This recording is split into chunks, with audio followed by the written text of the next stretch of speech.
and they chose to make the former Right Honourable Member for South West Norfolk Prime Minister. Right.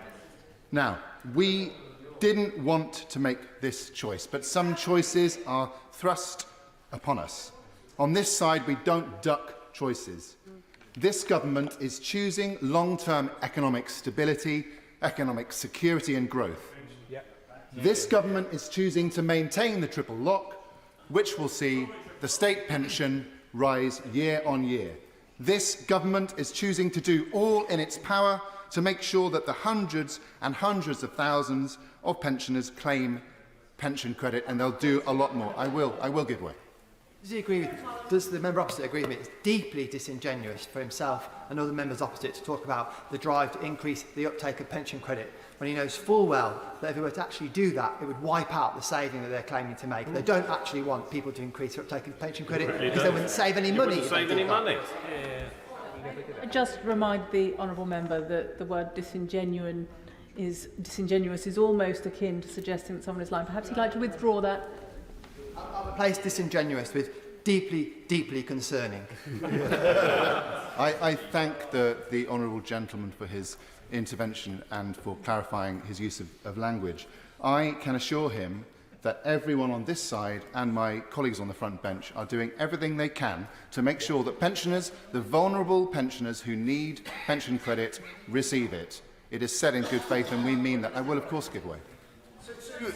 Thank you. I thank the honourable member for giving way. What does he say to the 18,883 pensioners in my constituency who are going to be losing the winter fuel payment, including Rita, who looks after her husband who has MS, who wrote to me today to say that she is having to make the choice this winter between heating their home and paying for essential medication?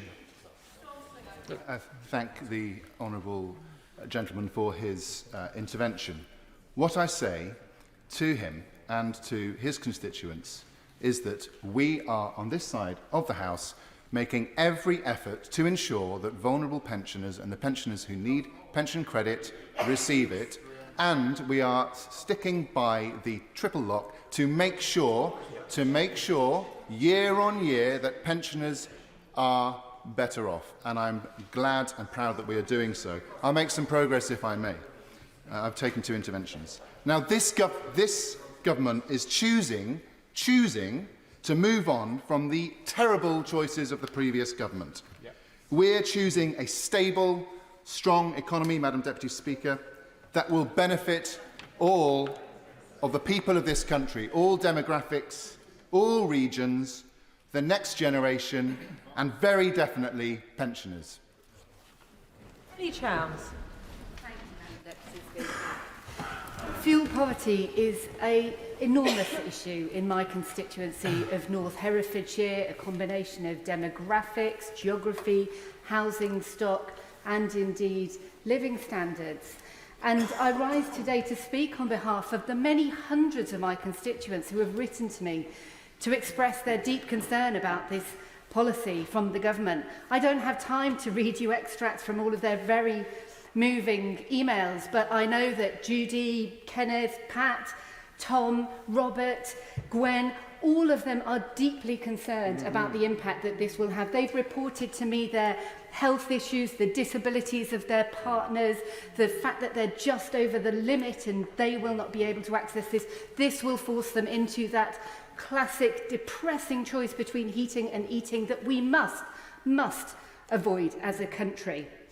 And so I have voted against the government's policy today because, for 3 reasons. It is socially regressive. It's going to increase poverty among about 2 million people, nearly 1 million of whom ought to be getting pension credit, and despite the efforts that the party opposite are making, it's nowhere near fast enough to avoid that increased poverty this winter. But in addition to being socially regressive, it is economically innumerate. It won't save the money that it is argued to save. There are far better ways to save that money and to fund the action that certainly is needed to fund our public services.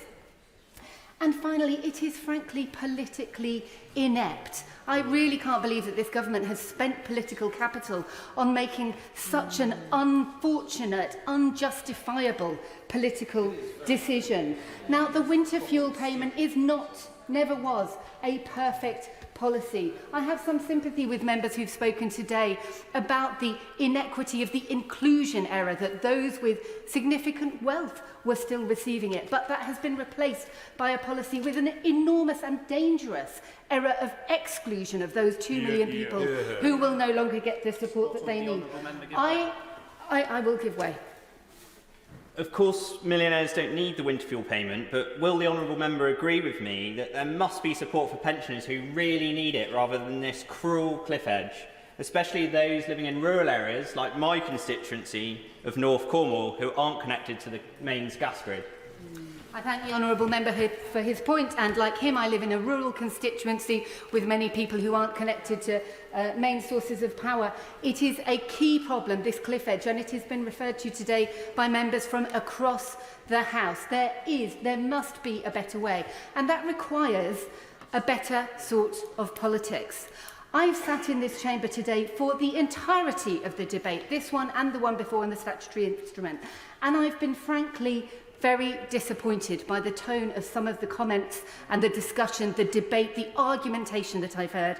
That is the sort of politics that puts people off what we do here in this chamber. This is a classic issue where we need to find ways to speak better about such fundamental issues. There must be an option to find some common ground. And so in the spirit of constructive criticism, constructive engagement, I would like to urge the government to stop, to review, to think again, to work out a way where their need to find funding for public services can be done in such a way that it doesn't place the burden on those with not the broadest shoulders, but effectively the narrowest.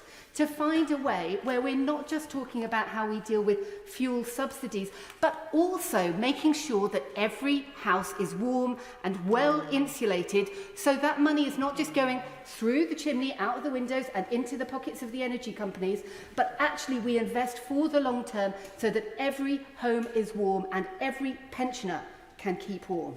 Thank you. Dr. Neil Hudson. Thank you, Madam Deputy Speaker. 2 months ago, the party opposite was elected to government promising change and that they would be a government of public service. While their announcement to cut winter fuel payments is change, I doubt it is one that millions of pensioners up and down the land thought that they would make.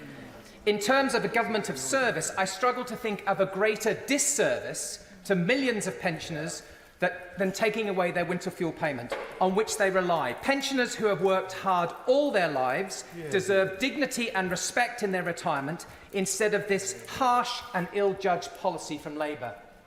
Now, many of those pensioners will be forced to make a tough choice this winter about having the heating on as energy prices rise and temperatures drop. The government have admitted to me in a response to a parliamentary question that shockingly they believe 15,744 of my constituents in Epping Forest will have their winter fuel allowance withdrawn by the Labour government this winter, among over 8.6 million pensioners right across England who will have this lifeline withdrawn. This could have so many implications for the health of older people who spend more time inside their homes when facing conditions, some of them needing social care. There is a real concern that being cold at home may have a detrimental effect on people's health, as we've heard from some of our medical colleagues today. Respiratory disease, raising blood pressure, increasing the risk of strokes and heart attacks, and even leading to hypothermia. It is recommended by the UK Health Security Agency that temperatures be 21 degrees Celsius in living areas and 18 degrees in bedrooms, which pensioners now this winter are going to struggle to do. Will my honourable friend give way? I'd be great to give way. Yeah, very happy to give way. My honourable friend for giving way. In Stone, Great Worley and Penkridge, over 19,600 pensioners are going to lose their winter fuel payments. And of course, so many of them are incredibly proud and they do not want to be applying for additional benefits. And so many of them will just be outside of being able to be eligible. And actually the decisions of this government condemning them to a cold and incredibly hard winter. I'm very grateful to my right honourable friend for that intervention. He's exactly right that many people are going to be too proud to actually claim these benefits, and many people are going to be just above this cut-off point. And these people have been portrayed by some of the members opposite as being rich and able to deal with this. Well, that is not the case. Now, I was proud that our previous Conservative government provided not only the winter fuel payments, but extensively supported older people and the country during the difficult times through the pandemic and the effects of the war in Ukraine. And very importantly, that it honoured the Conservative triple lock, meaning pensioners get the increase in pensions that they deserve. Now, I'm also proud that our party is continuing to defend older people and their security, including the parliamentary motion and debate today that triggered this debate and the vote, a compassionate Conservative motion that I was proud to sign. It should be clear that the economic decisions we make speak volumes about the values we have as a society and as a country. How the Labour government respond to this winter fuel debate and how they respond in the upcoming budget is their chance to show where their values truly lie. This government needs to confirm that now and in the upcoming budget, their need to save money won't come at the expense of older people and the financial support that they need.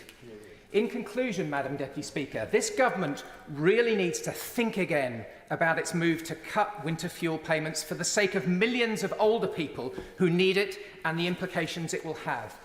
If Labour choose to carry on with this heartless policy, my constituents can be assured, and the constituents of my Conservative colleagues, that I and my party will continue to stand up for our pensioners and maintain our call that the winter fuel cut be reversed.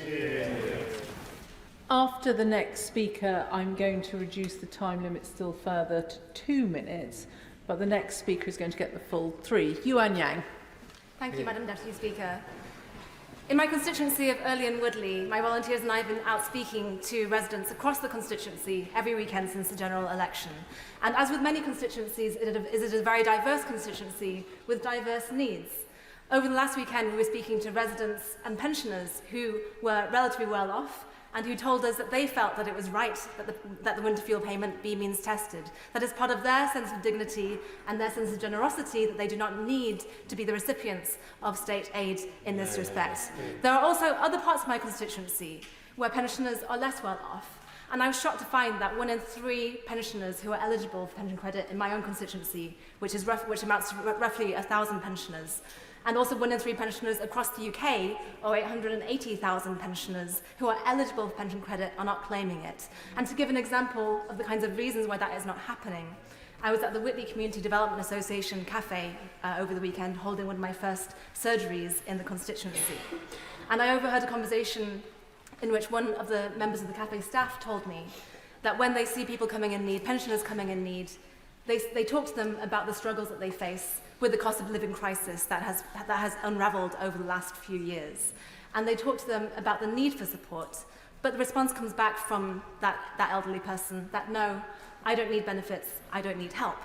And I recognise that as being part of a broader societal stigma around being a recipient of benefits and a recipient of state aid, which I think we must defeat and challenge during the course of our government.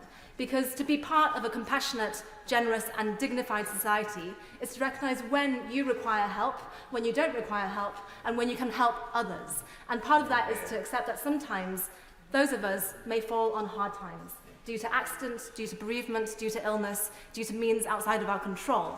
And for those people who need help, it is not undignified to seek that help. In fact, it is very important that every one of those pensioners who may be listening to me speak now, whether they be in my constituency of Early and Woodley or elsewhere in the UK, know how to seek help and can seek help if they need it. I'm very determined that we can bring about a dignified and fair means-tested benefits and tax system. And it is the fairness and the dignity in that system that can keep it together, that can keep it functioning.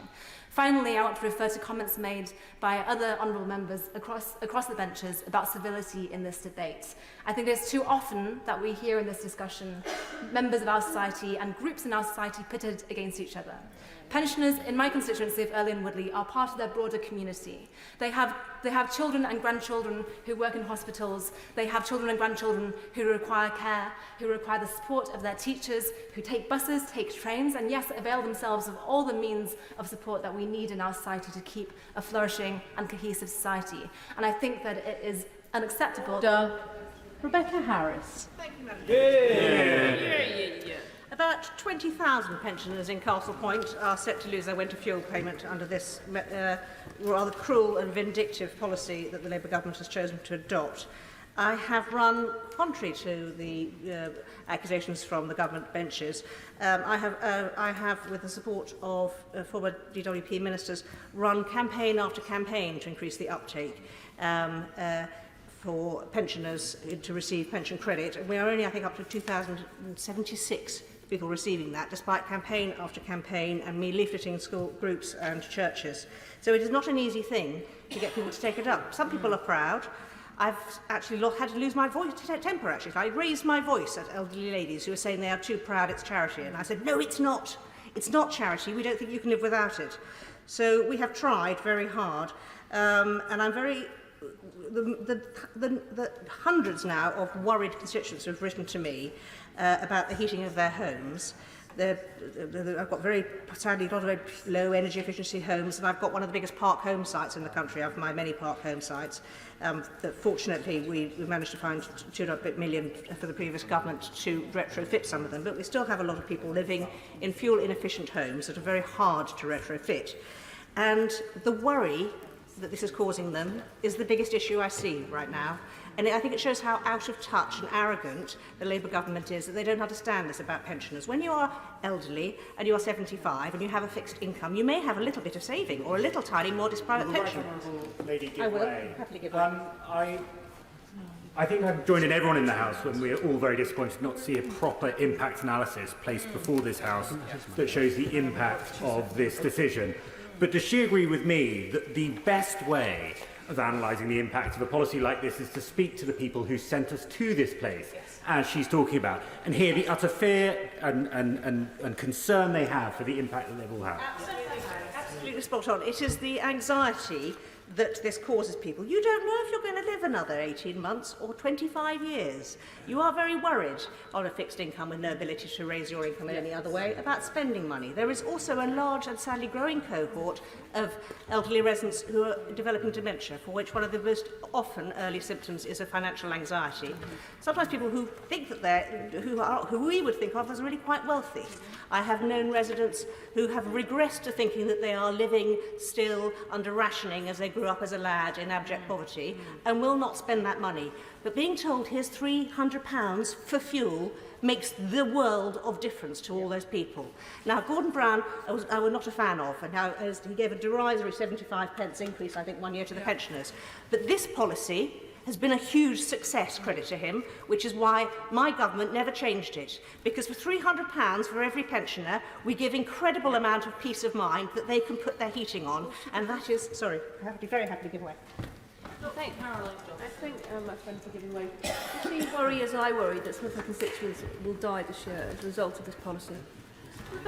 I don't think I need to worry. I think we know that that will happen because we know about their behaviour, we know how their concerns about putting the heating on, their lack of understanding about how much every heating bill is actually going to cost them.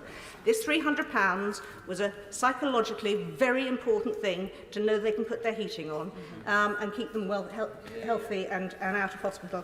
So, you know, of all the tough decisions we had to look at when we came into office in 2010, when there wasn't a magicked up, homemade 22 billion black hole excuse. There was a vast, vast deficit. And we made a lot of tough decisions, but we never made this one. Stuart Anderson. Thank you, Madam Deputy Speaker.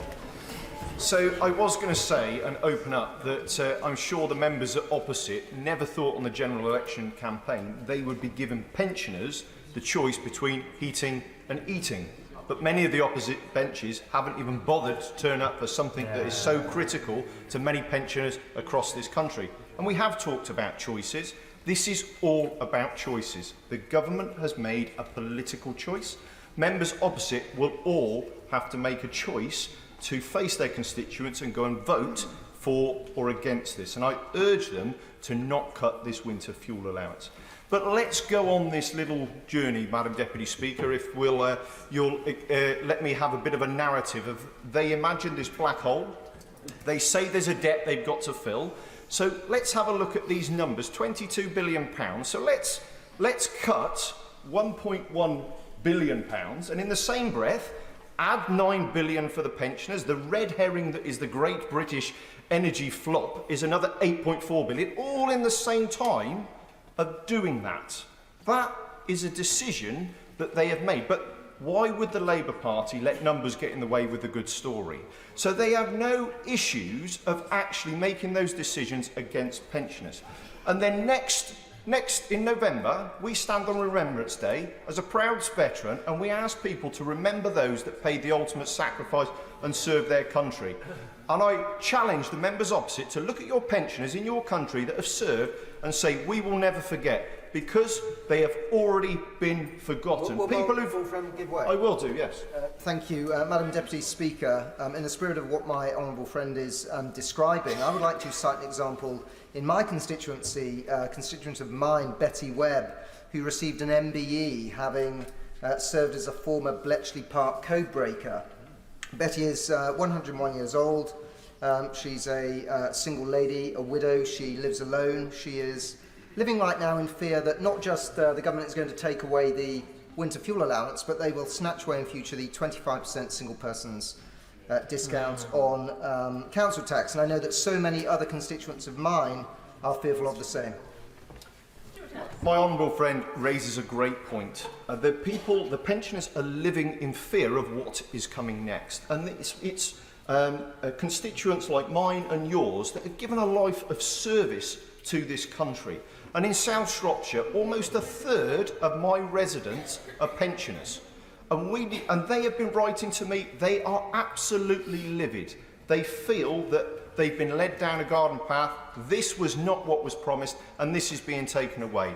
It is cruel, it is heartless, it is callous. This policy needs to change. And I know that the Chancellor has made a rookie error. She's gone into the Treasury, given what they were given, everything in front of her, and said, do this. But she has removed the political or personal views of this. No, it's a political decision she's made. So I suggest, if you want to of course it's a rookie error. This is a massive error. She has listened and removed people out of the equation. When you remove people out of politics, it is a road to nowhere. So I'm asking if the Chancellor can go and see the Downing Street Chief of Staff and ask for permission to reverse this. Rebecca Smith. Madam Deputy Speaker, in my constituency of South West Devon, nearly 22,000 of my constituents will lose their winter fuel payment, and only currently 1,500 receive it. That's a massive cliff edge for those 22,000 residents.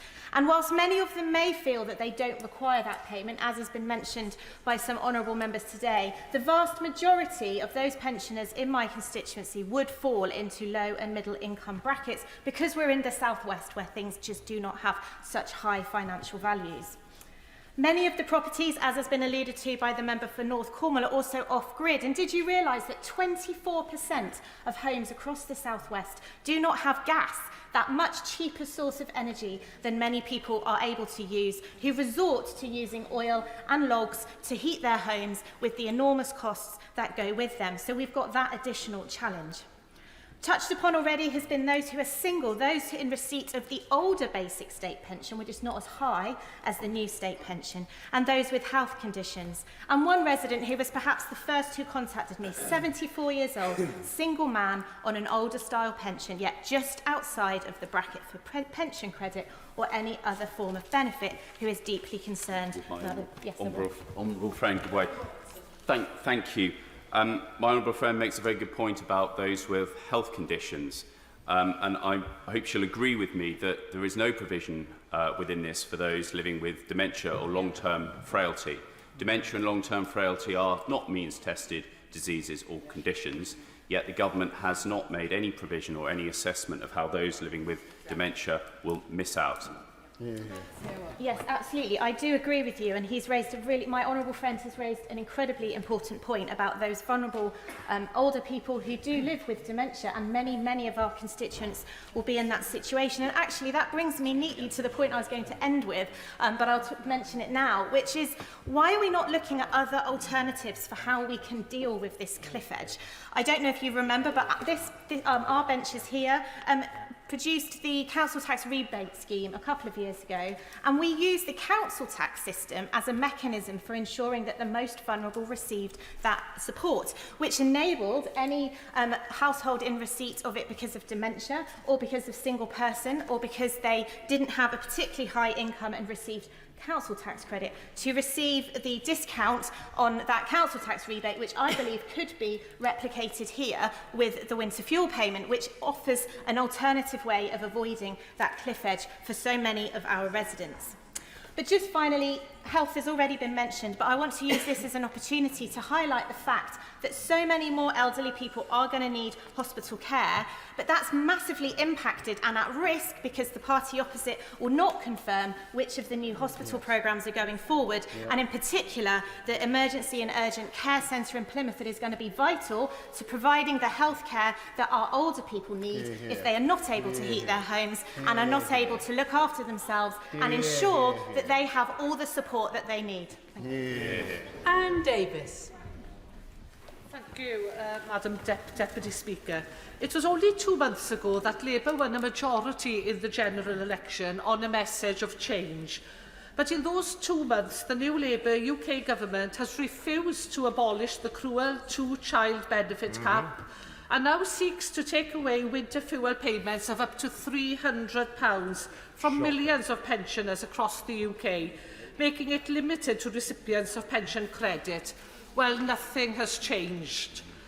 68% of households in Carmarthenshire live in homes with poor energy efficiency in 2022, and 60.4% of households in my Caerfyrddin seat live off the gas or live off the gas grid, often relying on oil as a heat source, the price of which is very volatile, and in winter we can see it going up by 20 or 30 pence a litre, and this causes uncertainty for people budgeting over winter.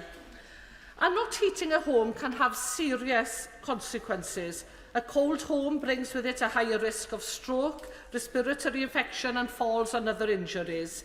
In fact, the End Fuel Poverty Coalition estimated that nearly 5,000 excess winter deaths were caused by living in cold homes during the winter of 22-23, and many older vulnerable people have higher energy costs due to health reasons. It's a shame that the Minister of Policing, Fire and Crime Prevention misspoke earlier this week, as the consideration of other options such as the social tariff or different ways of means testing would be welcomed. And as constructive criticism, could the government bring the winter fuel payment within the definition of a taxable income to ensure that pensioners get what they need? And just to finish, I call on colleagues of this House to consider whether they can justify the terrible consequences. Order. Alicia Kearns. Thank you, Madam Deputy Speaker. And I rise to speak on behalf of the 20,800 pensioners in Rutland, Stamford and the Harbour and South Kesteven villages who will lose their winter fuel payment this winter. This decision affects millions of people who bought into our country's social contract. You work hard, you pay your taxes, and when you grow old, we will support you through your retirement. I make 2 requests to the Labour government today, although I know that they'll both be rejected. First, implementation. Give them time. Older people are some of the most financially cautious in our society. They save, they go without, they avoid debt, they give what they can to their children, their grandchildren, friends in need. A delay of a year would give people the time to claim pension credit, if eligible, and face the upcoming increase in energy bills and plan for the next winter. Secondly, I would ask the government to give an exemption to anyone suffering from a chronic or life-shortening illness. Yes. Since this cut was announced, I've heard from so many, like Di, who emailed me out of concern not for herself, but for her husband Jeff, who suffers from cancer and has to wear 3 layers of clothes all year round, even in summer. As Di put it, the decision, and it is a decision by the Prime Minister, is penalising the ill. Her hubby will suffer and she is shattered. We will hear a lot from the Government about hard choices, but if I was asked to choose between heating the homes of elderly, cancer sufferers, dementia sufferers, or giving a no-strings-attached pay rise to train drivers already on nearly 70,000, the choice would be pretty damn obvious to me. But then ASLEF didn't donate to my election campaign.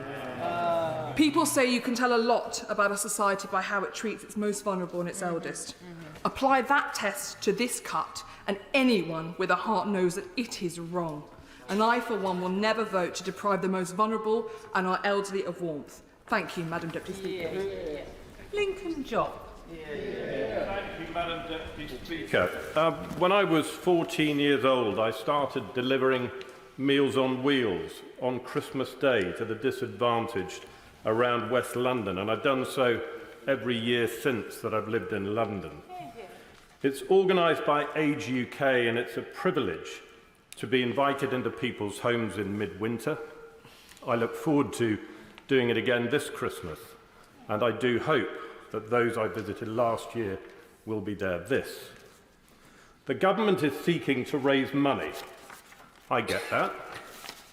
They're seeking to do so by getting those with the broadest shoulders to take the heaviest load, and I get that too. And in order to achieve these goals, the government is means testing the winter fuel payment. And there's the rub. By choosing the means test that they have, the government is indeed taking the winter fuel payment from millionaire pensioners, but they are also taking it from the much less well-off and from the not well-off at all. In short, they are cutting too deep. But look, mistakes happen. It's how you deal with mistakes that's important. I spent the weekend listening to the Prime Minister using the word tough as many times as he possibly could. On the battlefields of the world that I've been on for the last 25 years, toughness wasn't one of the things that people looked for in their leaders. The two things were courage and competence. Courage, moral courage, sometimes means that you need to admit when you've made a mistake and change your plan. But the people of Spelthorne, and I suspect the pensioners around this country, would just settle for a bit of competence. This government needs to get good at governing, and it needs to do so quickly. John Cooper.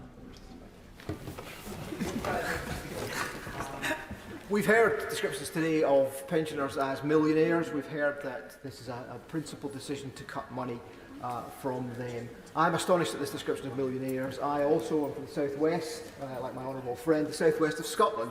And I can count on one hand, I would suggest, the number of millionaire pensioners there. Even if their homes were worth millions because they have risen through no fault of their own in price, that is asset rich. And asset rich is very different to cash and liquidity rich. If you are hit with a bill, you cannot sell your home. Yes, that's right. This leaves people in an absolute bind. And we've heard very little today from the SNP, because in Scotland, the SNP government there has the ability to ameliorate this decision should it go ahead. It would cost, they estimate, 160 million. That's not buttons, not peanuts, I accept that. However, the last government, the last Conservative government, sent £41 billion to Scotland. And I think that we should be able to find that money in Scotland to help the worst off in our society. I think this is a wrong-headed decision. I'm astonished to hear that it's being described as a privileged decision. Thank you. Yes, Brown Fuller. Thank you, Madam Deputy Speaker. Since the announcement of the government's plan to change the winter fuel payments, I and colleagues across this House have been inundated with heartfelt stories of elderly people across the country who will be unfairly harmed by the removal of the winter fuel allowance. And it is concerning that the impact hasn't been properly assessed before the government taking this step. In Chichester, we have 24,000 pensioners who are not receiving pension credits, many of whom sit just above the threshold. Constituents like Sherry, who is 80 and registered disabled, and to maintain an even living temperature, she has to deal with her conditions while living in a 100-year-old cottage with poor insulation. Or Roy and his wife, who are in their late 80s, who've burnt through their meagre savings covering the rising energy bills during this cost of living crisis, or Vicky, who writes to me about having to choose between eating and heating in the coming winter months because she will not be able to afford to do both. Our elderly who have worked hard throughout their lives are now being abandoned by a government that should be supporting them when they need help the most. The Liberal Democrats understand the disastrous state of our public finances that have been left due to the fiscal mismanagement of the previous Conservative government, and we recognise that tough decisions need to be made. However, these decisions should not be made at the expense of our elderly. The burden of this Conservative fiscal chaos needs to be spread to those with the broadest shoulders, not punishing those who have already been hit hardest by it. Cutting the winter fuel allowance in the midst of a cost of living crisis will leave thousands of elderly individuals across Chichester and millions across the UK without the financial support that they need to stay warm and healthy this winter. With the price cap due to rise in October, it could be argued that the winter fuel allowance is needed this winter more than ever. Thank you. Paul Holmes. Thank you. The change that the government announced this morning will mean that 18,300 of my constituents in Hamble Valley will go without their winter fuel payment this Christmas. And I just wanted to set out in the brief time that I have why I believe that this is just the start from this government. The first reason is that cutting winter fuel payments for poorer pensioners is a political choice. It is not a necessity, despite what the Leader of the House says. And over the election period, Labour said it would not cut the winter fuel payment. They've broken their promise to the British people, and those people will remember.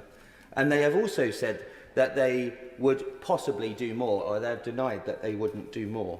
The measures today will save £1 billion, as I outlined earlier in my intervention.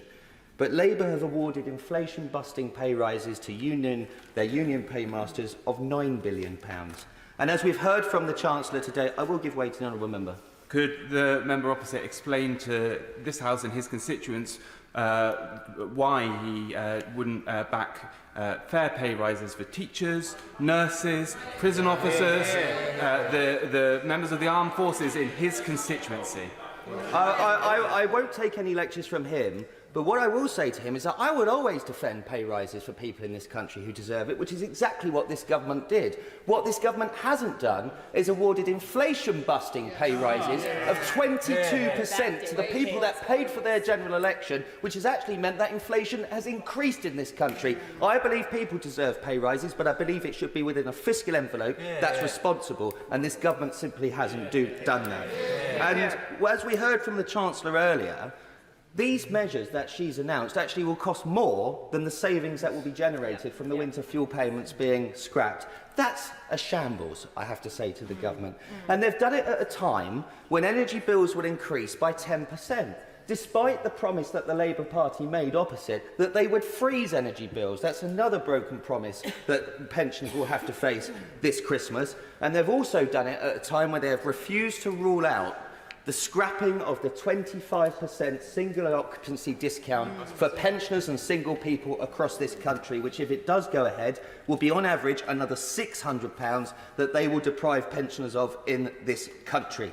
That is a political choice, and that is a choice of a cost of living bombshell that this Labour government, the supposed party of hard-working people, will be imposing on vulnerable and poorer pensions across this country. This government has a choice this afternoon, and it has a choice going forward. They should reverse this cut. They should stand up for the thousands of people in their constituencies who will be made poorer by this government. They need to reject the measures that they outlined earlier, because let me put it this way, 18,000 people in my constituency rely on that winter fuel payment, and thousands of their constituents opposite also rely on that winter fuel payment. And when they go to the ballot box in 4 years' time, I look forward to them standing up to their pensioners and explaining why they made them poorer. Lewis Cocking. Thank you, Madam Deputy Speaker. In my first speech in this chamber, I assured you all that my nan would keep me on my toes. Well, I can tell you that even before the cut to the winter fuel payments had hit the news headlines, she was on the phone to me to sort it out. My nan is one of 15,000 pensioners in Broxbourne who will end up losing £300 a year, a vital sum of money that would help them keep their homes warm this winter. Now, as the government's priorities are clearly dictated to them by their union paymasters, I've been tempted to advise her to start her own pensioners' union. As if there was one, Madam Deputy Speaker, I'm assured that pensioners would have seen their winter fuel payments go up, not being abolished. But when you put the Chancellor's decision into context, it is even more staggering. Labour